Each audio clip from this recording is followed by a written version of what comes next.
Bom dia, irmãos. Peço que vocês abram as Bíblias, por favor, em Mateus, no Evangelho segundo escreveu Mateus, capítulo 8. Nossa leitura será dos versos 23 ao verso 27. Mateus, capítulo 8, versos 23 a 27. Diz assim a palavra do Senhor. Jesus entrou no barco e os seus discípulos o seguiram. E eis que levantou-se no mar uma grande tempestade, de modo que as ondas cobriam o barco. Jesus, porém, estava dormindo. Mas os discípulos foram acordá-lo, dizendo: Senhor, salve-nos, estamos perecendo. Então Jesus perguntou: Por que vocês são tão medrosos, homens de pequena fé? E levantando-se, repreendeu os ventos e o mar, e tudo ficou bem calmo. E aqueles homens ficaram admirados, dizendo: Quem é este que até os ventos e o mar lhe obedecem? Vamos ao Senhor em oração. Pai, te louvamos, bendizemos, te engrandecemos e pedimos que o Senhor fale conosco, que tua palavra habite em nossos corações e que nos alegremos em ti, Senhor, que sejamos quebrantados, tocados por tua palavra, no nome de Jesus, amém.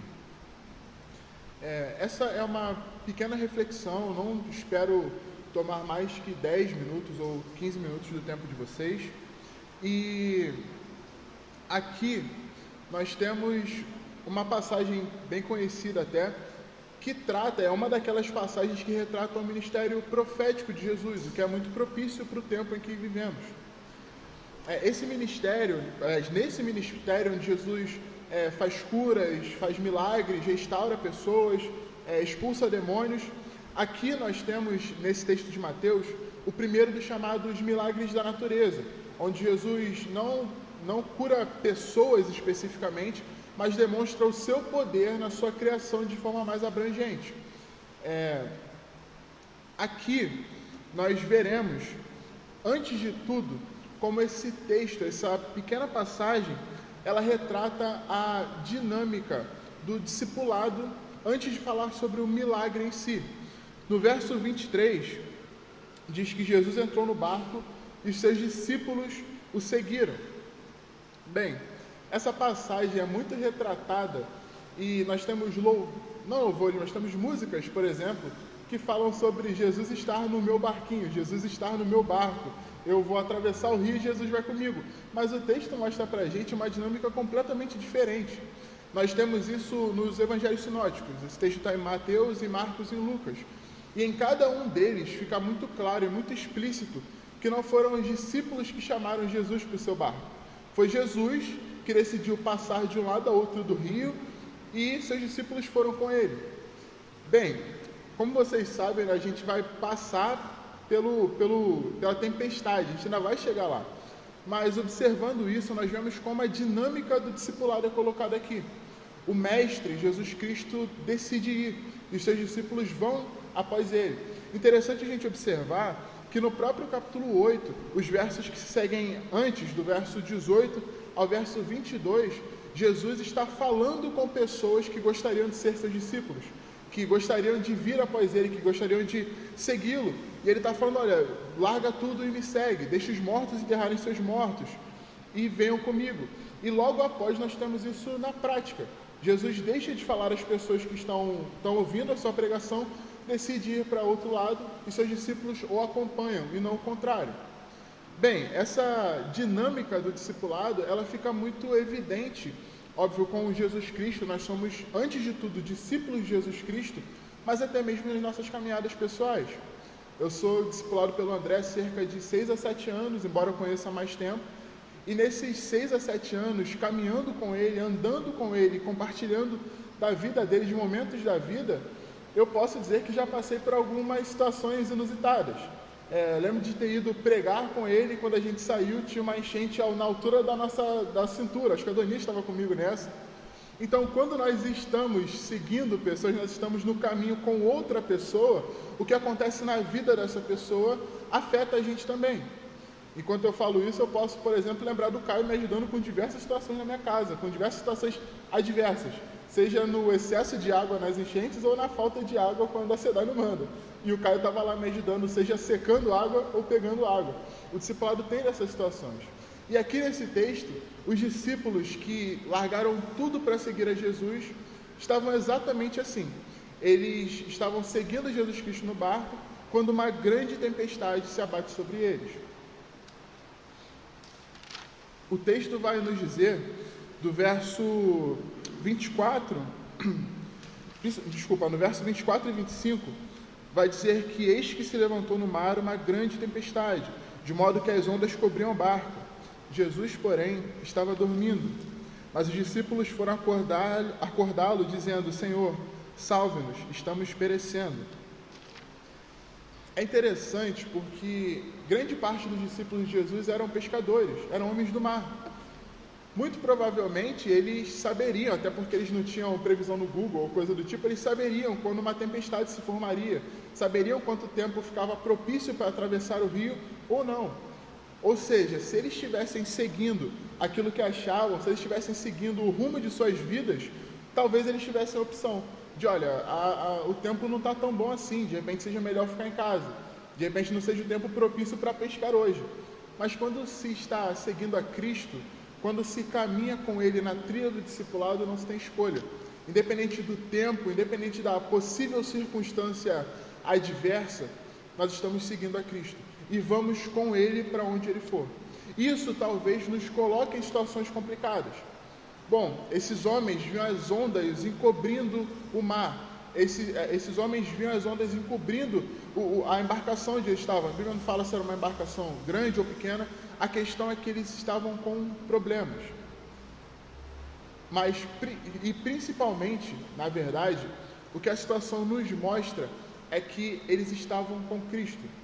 O Senhor Jesus estava dormindo no barco depois de um dia exaustivo e eles sabiam a quem clamar. Eles tinham acabado de ver todo o poder de Jesus Cristo. Como eu falei, essa sequência que não termina aqui, mas continua nos próximos capítulos, inclusive, mostra as proezas que Jesus Cristo fez. Mostra Jesus Cristo colocando coxos de pé, Jesus Cristo tocando num leproso e o tornando limpo, coisas que eram inimagináveis na lei mosaica, na lei judaica. Jesus Cristo fazendo proezas maravilhosas. E agora, esses homens achavam que o barco deles ia a pique, temiam por suas vidas. O Evangelho de Marcos, você não precisa abrir lá no capítulo 1, vai afirmar que eles vão chegar para Jesus afirmando que, Senhor, por que o Senhor não se preocupa conosco? Nós estamos nos perdendo, a gente vai naufragar aqui. E é interessante como a Bíblia coloca de que esses homens, apesar de seus medos, apesar de suas dúvidas, de suas temeridades, eles sabiam, estava bem claro, de que eles sabiam que nada aconteceria com Jesus. O medo era que algo acontecesse com eles. Eles sabiam que Cristo era todo-poderoso e sabiam que o ministério de Jesus não havia terminado. Sabiam que Jesus ia para o outro lado para fazer mais coisas, mas o medo era pela sua própria vida. Quantas vezes não estamos em situações desse tipo? Quantas vezes as ondas, quantas vezes as preocupações do mundo e as aflições que nos seguem da vida normal, da vida cotidiana. Afinal de contas, uma tempestade no mar era algo comum, é algo que a gente vê o tempo todo, era chuva, era água, não era nada extraordinário. E quantas vezes essas questões normais da vida nos afligem? Nós sabemos que Deus é poderoso o suficiente para não ser atingido por isso. Nós sabemos que o Senhor Jesus Cristo é Senhor sobre todas as coisas e ainda assim tememos por nossa vida. Que ainda nesse contexto de temor, ainda nesse contexto de aflição, tomemos a atitude correta, que é de clamar a Jesus Cristo e mostrar a Ele, explicitar a Ele as nossas fraquezas, nossas inseguranças, para que Ele nos repreenda e nos traga calmaria, que é exatamente o que acontece nesse terceiro momento. No versículo de número 26, Jesus diz o seguinte: então Jesus perguntou: por que vocês são tão medrosos, homens de pequena fé? E levantando-se, repreendeu os ventos e o mar, e tudo ficou bem calmo. E aqueles homens ficaram admirados, dizendo: quem é este que até os ventos e o mar lhe obedecem?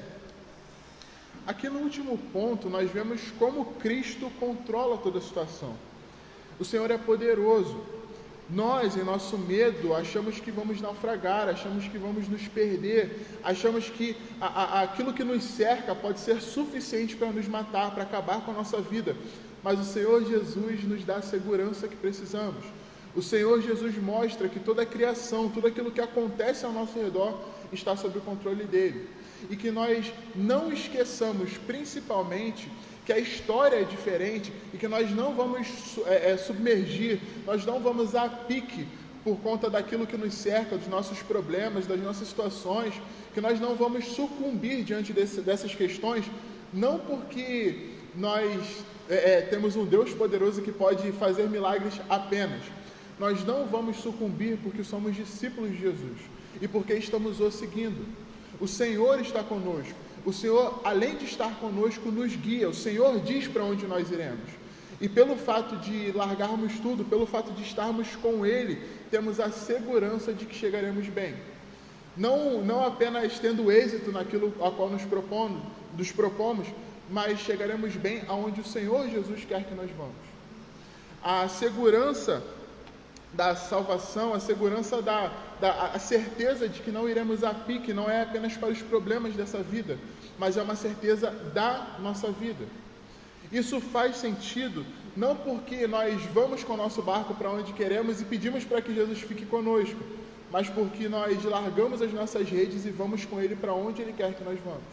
A nossa vida faz sentido, a nossa embarcação, nossa viagem faz sentido, não porque temos Jesus Cristo no barco conosco, não porque Ele está conosco, mas porque nós estamos com Ele. Isso faz falar mais sobre quem Ele é do que sobre quem nós somos. Nós somos medrosos, achamos que vamos afundar, que vamos sucumbir e que Ele sairá ileso. No entanto, Ele nos mostra que toda a criação, que tudo que há está debaixo de seu domínio. Que nessa manhã, indo para casa, nos preparando para o culto da noite, quando as aflições, os mares bravios, as tempestades vierem sobre nós e coisas, situações, pessoas quiserem tirar o nosso foco da adoração do Senhor, quiserem tirar o nosso foco de Jesus Cristo, que é o nosso Senhor, nós lembremos de que Ele nos chamou para estar no barco, de que Ele que atravessou esse mar, de que Ele que é poderoso o suficiente para acalmar as tempestades.